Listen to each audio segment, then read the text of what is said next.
Alright, welcome back to Neverwinter Nights 2, Mask of the Betrayer. We had previously defeated Okku the Bear God, who was howling for our blood, outside the city of Mulsantir. But now he's joined us, because we showed that we could keep our Spirit Eater curse in check. The Spirit Eater curse being something that Okku had personal experience with in the past, and hence this new UI element over here. But right now we are going to go and talk to the witches of Mulsantir, and see if they can tell us about anything about the Spirit Eater curse. I should have all 5 companions. Yep. All of them are following now, except for the one evil companion, who unfortunately you just can't get if you're going to have Okku. And trying to have both Okku and that character in the party breaks the game more than you would expect.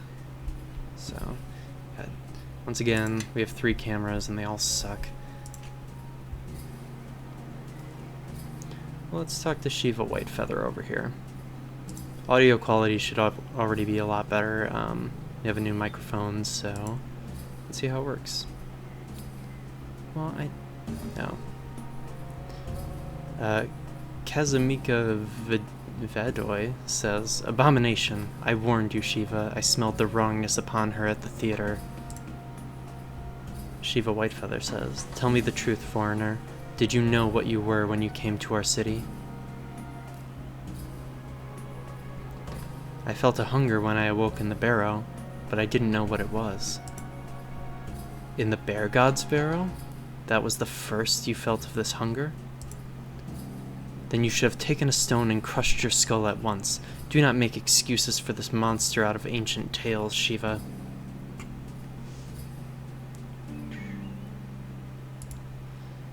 "I swore an oath to another with this affliction, one who spared me his hunger and sought my help in ending the curse of the Spirit Eater." "And what more do you remember, God of Bears? His face? His name? Your memories have fled like birds before a storm." "Do not insult my ally witch. He is a god of your land, a spirit you claim to serve." Gain some influence with Okku.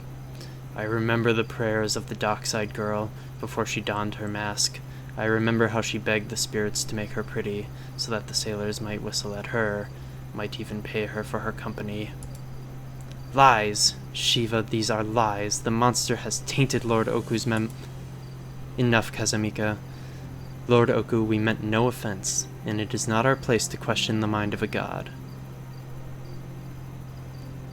"How did I become a Spirit Eater? Was it something that happened in the barrow?" "Perhaps you can answer that question best, monster. Did you anger our gods? Defile our land? Few punishments are truly undeserved." "Hush, Kazumika.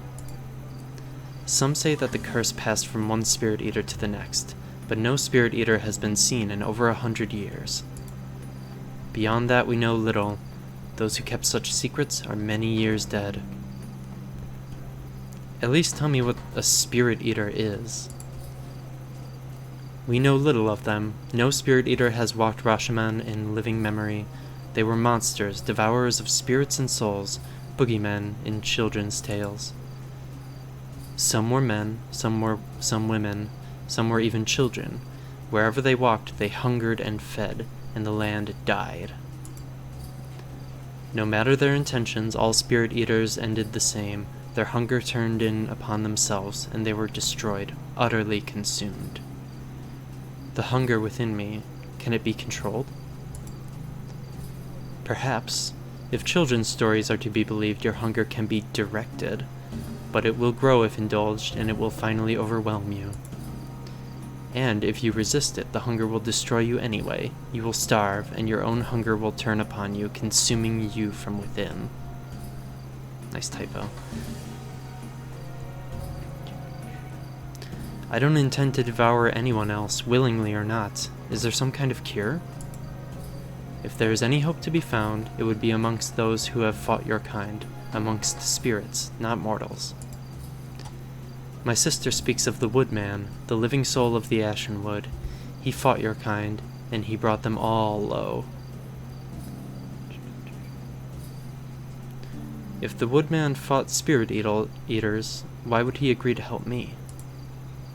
He may not, child, for all your good intent. The Ashen Wood lies several days sailing upriver, to the north, and the winter snows have already begun to fall. I will send word to our shipwright vassal that he should make a boat available for trade. Look for him at the docks, and tell him that I have sent you. We have an outpost on the Ashenwood shore, led by a witch named Delenka. She is a hard-bitten woman, and distrustful of foreigners. What about the dwarf woman Magda? You promised I could speak to her once I'd made my peace with Okku. I have already released Magda, and she has returned to her theater. My sisters disagree with me in this, but I trust in your good intent. Find the Woodman, Frania. Learn the secrets of your kind, and you may escape their fate. Alright.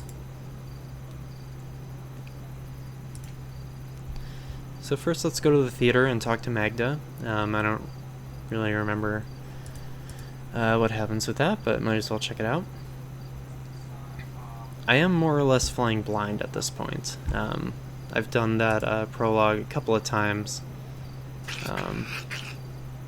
This Telthor badger running me off. I've done that intro a couple of times and just kind of run into problems with cheats and stuff like that. That has kind of kept me from getting any further. Hence the how I know that you can't have the evil exclusive character and the good exclusive character in your party at the same time. That I had to learn that lesson the hard way. So let's level up here, since we got level ups. Oh hell yeah, put me over in +6. Yeah. You don't want that concentration. Spellcraft is good. Lore is also good. I realize for all my charisma I have 0 like persuasive skills. So I'm gonna pump bluff, I guess. Let's see what we got here. What do we want? We're an evocationist, so we're gonna keep evoking. I think I wanted Mordenkainen's sword. Can I? Oh, I can. Cool. So you can switch spells out at level up if you're a sorcerer, which is nice. Everything else looks fine, so we'll go with that. Yes. And let's level up Sophia as well. She's a wizard. Red Wizard of Fae.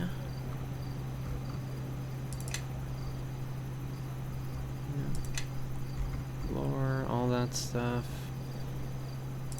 Let's put the rest in craft weapon for, I don't know. I don't really have a reason why. And shape change. Yeah.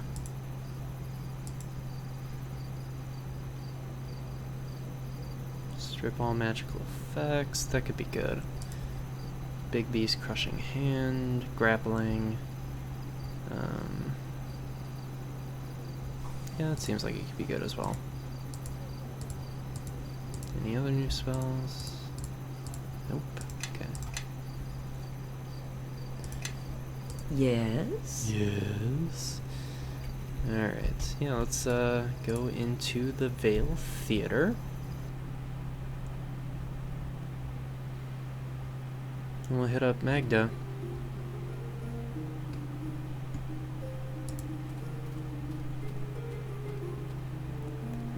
Pipe down, you rogues, and give some thanks to the woman who saved our lives. Alas, our thanks are all we have to give, for a cruel-hearted dwarf hoards our meager profits. Aye, and squanders our earnings on love potions to steal the heart of sweet Wallace. Honestly, milady, it's like chasing a pack of dockside waifs with a broomstick, and that's when we're not trying to put on a play. I've come about Leanna. I think she may have known something about my condition. I thought it might be that. There's not one of us who didn't love that woman, but she'd been acting strange, it's true. And the blood, Magda. Those ghastly droplets of red upon her white robe. I'd nearly forgotten the blood. Blood? Did you inform the witches about this? Aye, we told them.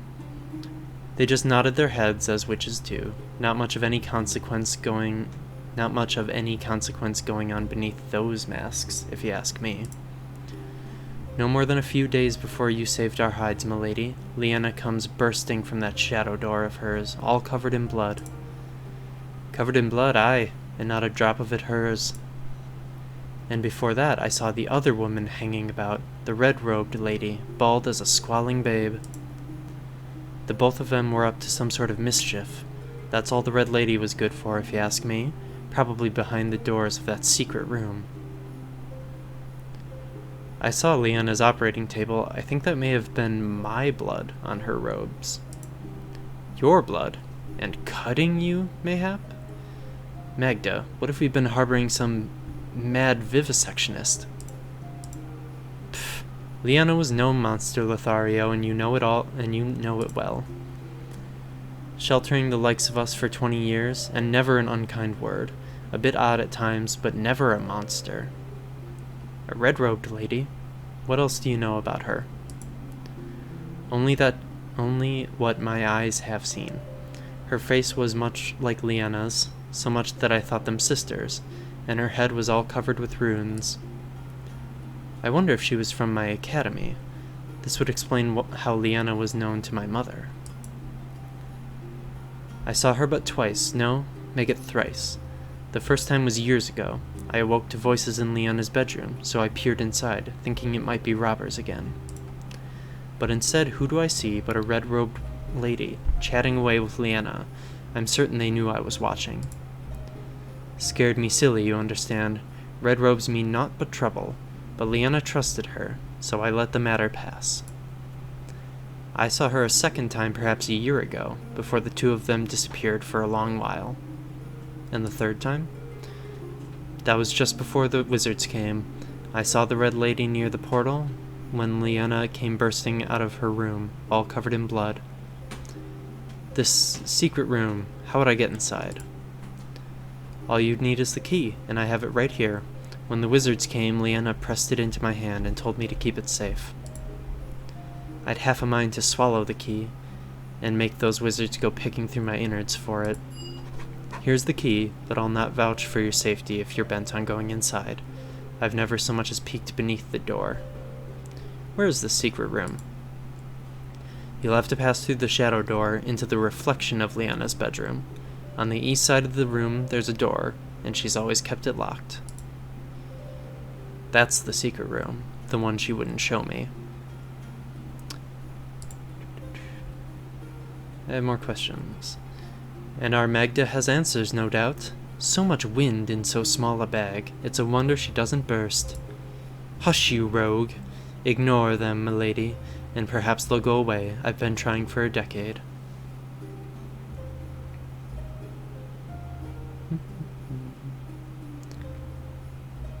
What kind of plays do you perform here?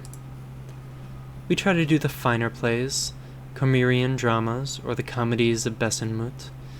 But the merchants prefer Red Wizard follies. Sometimes our Vesper will write us something original, and he's promised sweet Magda a starring role in his next romantic tragedy. Pff, the thought of me in a love scene. Imagine. Do you sell any hats or masks? We've no shortage of such things, though most of it is rubbish, stuffed under mattresses, piled in trunks. Here, have a look, and pardon the dust.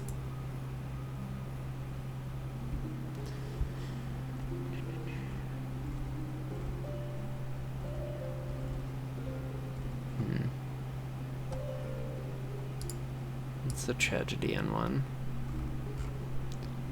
Diplomacy +8, intimidate +8, taunt.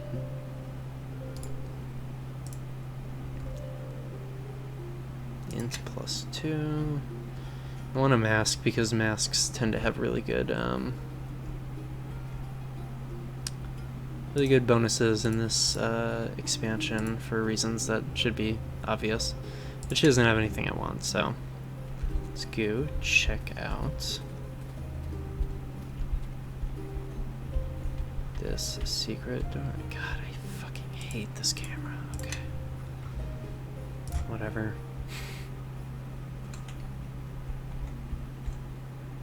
I really need to look up what button it is to have everything highlightable become highlighted. Let's look at this mask maker's work table. Ooh, a greater mask of persuasion. That's exactly what I was looking for, actually. So that is going to give us +2 charisma, some diplomacy, concentration, and I will look fly in cutscenes. So as ever, we save before we do any loading stuff. Secret room. Enter the portal.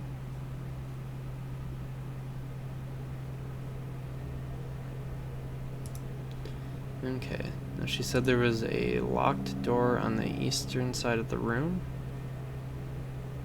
There's an ornate chest over here that we couldn't see before.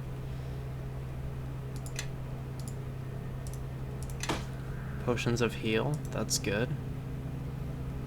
That's heal the spell, so a full heal. I think those are the only healing potions in this expansion actually are potions of full heal. So, hang on, where's this? Oh, here we go.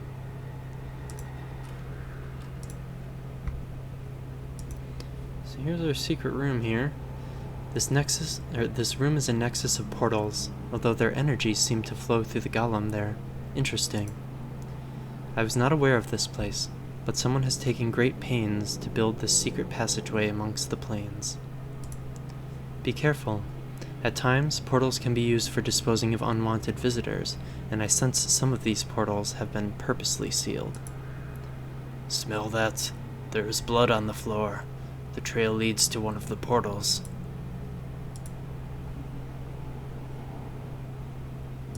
Let's talk to this thing.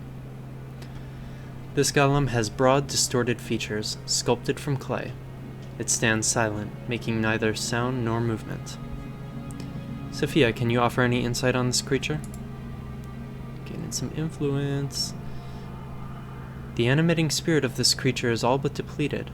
You could probably use your unique abilities to breathe life into it. Otherwise, you could reach in and extract the golem's spirit core. If you replenish the core and replace it, the golem should operate like new. Reach out your hand and touch the golem.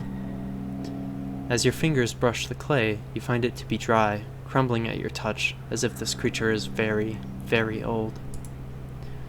The presence inside you shifts faintly, and you sense that a spirit still resides inside the golem, but the spirit is feeble, depleted. You feel that you may be able to channel some of your spirit into the golem, enough to bring it back to life for a short time, but such an effort would leave you somewhat weaker and more vulnerable to the hunger inside you. I'm going to drive my hand into the crumbling clay and see what lies inside. Making a fist, you plunge your hand into the dry, yielding clay of the golem's gut. You push your hand deeper, to your wrist, and then your elbow. At once, your fingers brush a small, round object. Grabbing hold of it, you withdraw your hand. The object is withered and black, like a tiny, desiccated heart. That's a spirit core you're holding, a wizard's tool for harnessing the motive forces of a spirit. With a lively spirit in it, that spirit core could bring life to the golem. You sense that you could use the power within you to join the golem's spirit core with a new spirit essence. If you then place the spirit core back inside the golem, it might reanimate permanently. So now I gotta figure out how to do that in the UI here. I'll need to use the mold spirit ability, which, do I have that? I don't recall. I do. But I think I might need to have my inventory open already. Is this? I'm casting it. I cast it.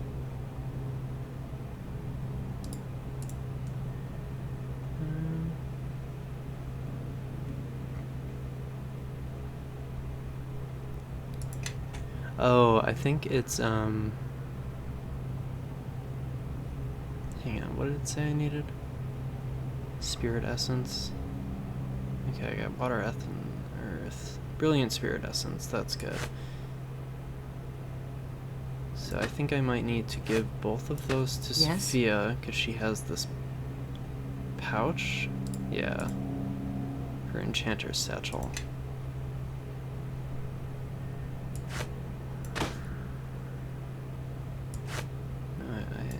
Okay, open.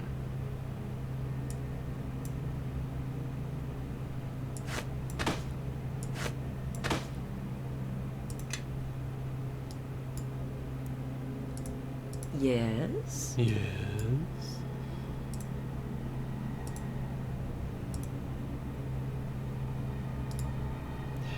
Dang it, how do I do this?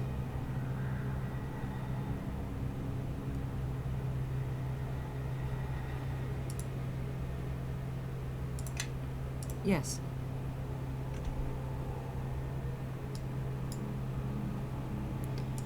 Do I give it to you? Oh, yes. Stop saying that. This was a mistake. Crafting succeeded. Excellent. Let's open it up and see what we have. A shining spirit core. Excellent. So, let's talk to this. Place the shining spirit core inside the golem. You grasp the shining spirit core tightly and plunge it deep into the golem's belly. When your arm is elbow deep, you release the tiny core, withdrawing your hand. And the golem stirs. Visitors still wait at the first door. Visitors? Who are they? They are the couriers. They have been waiting for some time. Couriers? Couriers? What couriers? The couriers who brought you here from across the world. They brought me to this place? Was I conscious? No, your voice made no words, only mutterings and moans. What kind of creatures are they? Unknown. They are voices, hissing, whining, flattering. This golem can only see the portals that it's assigned to maintain. It was made to be blind to all other distractions. Its hearing, however, was left intact, so it can receive spoken orders. All creatures are voices, commands to be obeyed or ignored, nothing more. Open the first door. I'd like to meet these couriers. The seals are withdrawn. The way is open.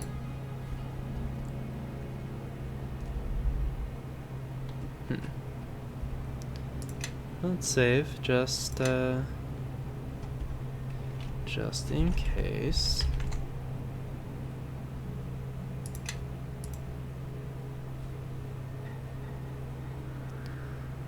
Seneb says, "Hist, you!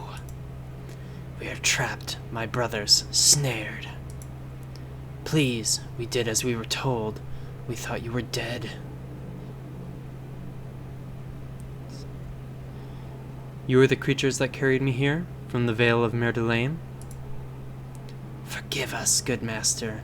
We were poor slaves, shackled and bound to our white lady's will. We crept across the world, tracked the scent of your blade, watched you from the shadows, in your keep, through your war, and in the umbral dark of Merdelaine, our eyes were never far.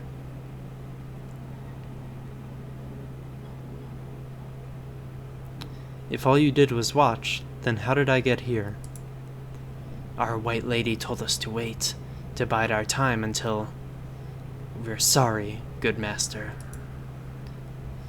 When the rocks smashed your bones, we saved you from death. Had we not borne you away to Liana and her red twin, you would have ended like your comrades. Her minions, more like. They followed her blindly to their deaths like chattel, like willing slaves. I do not pity them. Then my companions are dead? Yes, dead. By now they must be. No, only 2 were dead, perhaps 3. The dwarf was alive, don't you remember, my brothers? He chased us and cursed us, but we were 3, and he was 1. Yes, I distracted the dwarf, and he gave chase. While your body was unguarded, my brothers swooped down and bore you away. So Kelgar lives. Hist. When last we saw him, yes. The paladin was not dear to me. Casimir's a very boring character, but he's the only romanceable character for women in the base game, so I guess it assumes that. Let's see. Did you see any of my other companions? Yes, the fearsome one. He followed us into the Shadow Realm and tried to pursue, but was caught by the Red Lady. Don't forget her strength, my brothers. If our pursuer is not dead, then his face has surely changed. The dead? Who were they? One in robes, a shaper of arcane magic, with echoes of power draining from the corpse, but smashed beyond recognition, a smear of blood and bone in tattered rags. And 2 others, good master, but we could not see if they were slain by the falling rock, or by your hand in the sanctum of the shadow. Those are only the corpses we saw. Perhaps there were others, alive or dead, hidden beneath those piled stones. Our eyes sought only you. And when you brought me here, what happened then?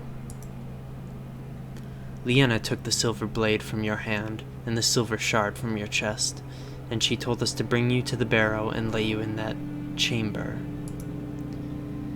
We dared not tarry in the cavern of runes, good master. We feared what lay within, feared it even more than our white lady and her red twin together. The cavern of runes, the place where I awoke, what was inside? Ancient, empty, hungering. We know not what it was. It reached out for us, but it did not want us. It wanted you. The 2 ladies must have known that we would be untouched. They chose their courier as well. Our nature was well known to them, wasn't it, brothers? Your nature? You look like gargoyles to me. We were not always such, good master. We went to the Red Lady in good faith long ago. In those days we wore red robes too. Faces we had, and freedom too. Those she took to save our lives, to keep us from the horrors sent to hunt us down. A bargain struck, life, and new faces, for servitude. An unfortunate bargain. Why were you being hunted? For the crime of choosing the wrong teacher, for choosing the wrong side in a war we never realized was being fought. Never realized, good master, not until the war was already lost.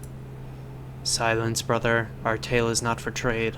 Besides, this one wants to know our mistress's plans for her, and we were never privy to their schemes. But we know when those schemes took root, don't we, brothers? We know who planted the seeds in their minds, and we will tell you if you let us leave in peace. Done. I promise I won't harm you. It was the 9 hags, the slumbering coven. Liana visited them, together with her red twin. They heard the hags' counsel, and they returned with plans. The slumbering coven? That circle of hags is involved? Yes, the coven. They lair to the east, along the shores of Lake Mulsantir, in the depths of a city half submerged beneath the waters. A city beneath the waves. Curious. I've dreamed of such a place. I would like to accompany you to the city, Frania. if you will have me. This lank-haired shaman is a hag spawn, yes. There are many of his kind in the sunken city, but few as pretty as him. And what else dwells in this ruined city? We don't know, good master. Now let us go like you swore. No, after a century as her slaves, Liana owes us. We want to tear her things and break her shiny masks. Yes, and give us Liana's corpse. Let us ransom her body to her red twin, my brothers, for an end to our servitude.